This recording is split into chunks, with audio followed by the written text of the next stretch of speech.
জলমগ্ন গোটা ধূপগুড়ি পৌরসভা। একের পর এক সমস্যায় জর্জরিত পৌরবাসী। রাস্তাঘাট থেকে শুরু করে শোবার ঘর, এমনকি রান্নাঘর, সব জায়গায় জলমগ্ন। পানীয় জল থেকে শুরু করে দৈনন্দিন নিত্য প্রয়োজনীয় সমস্ত কিছুই এখন নোংরা নর্দমার জলে ভর্তি। অভিযোগ, পৌরকর্তা থেকে শুরু করে কোনো আধিকারিকেরই দেখা মিলছে না। ভোট আসলে এদের কদর বাড়ে, তবে ভোট মিটে গেলে আর দেখা পাওয়া যায় না কোনো জনপ্রতিনিধির। ধূপগুড়ি পৌরসভার এই জলমগ্ন ছবির কবে পরিবর্তন হবে সংশয় রয়েছে ধূপগুড়িবাসী। প্রথম রাস্তা হচ্ছে 4 বছর ভালো ছিলাম, যা পরিষ্কার বলবো। তারপরে থেকে জল চলছেই, জলের কোনো সমস্যা নাই। শীত আসবে হবে, বর্ষা আসবে, আর কোন দিক থেকে কি ব্যবস্থা করা যাবে? ওদের ব্যবস্থা নেই।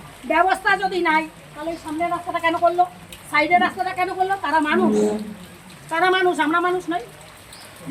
কাউন্সিলরকে বলছিলেন ওয়ার্ডের সব কথা বলা, কি বলছেন তিনি?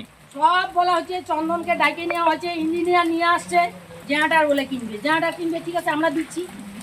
কেন জলটা কেন জমছে কি মনে হয় আপনাদের? আমাদের মনে হয় যে কোনো জল নিকাশির কোনো ব্যবস্থাই নাই, সেগুলো ব্যবস্থা করেই নাই। মানুষ কথা দিচ্ছে, মানুষের কথা মতো রাস্তা করতেছে। আমাদের যেটা অবস্থা হবে সেটা ওরা ভাবে না, কারণ আমরা মানুষ নই। হ্যাঁ, আমরা সবাইকে ভোট দিই, তারপরেও মানে কেন ভোট দিব? হ্যাঁ, সবাই আসে। এবারে তো ভোটের 4 দিন আগে নেতা আসছে, তখনও বলছিলাম, তখনও আমাকে বলছে যে জিতবে, যে সেই করবে, তাকে ভোট দেন। তাহলে এগুলো কি মানুষের কথা? তাহলে আসে কেন? আমি যদি কর্মী হয়ে যদি ভোট দিতে না যাই, পরবর্তীতে আমাকে যদি দেখে আমি ভোট দিতে যাইনি, আমাকে তো বলবে ভোটেই যান নাই। ভোট তো আপনি বিধায়ককে ফোন করেছিলেন? হ্যাঁ, করেছি। কি বলছে? আমাকে বলছে যে দিদিভাই কি সমস্যা?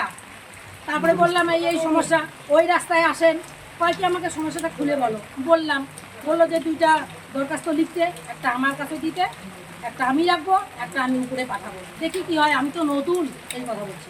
4 দিন হয়নি ফোন করা, এখনো যদি বলেন আমি ফোন করে দিই। মানে কোনো নেতাই আর আসেনি একবারও? কেউ না। আপনার নাম?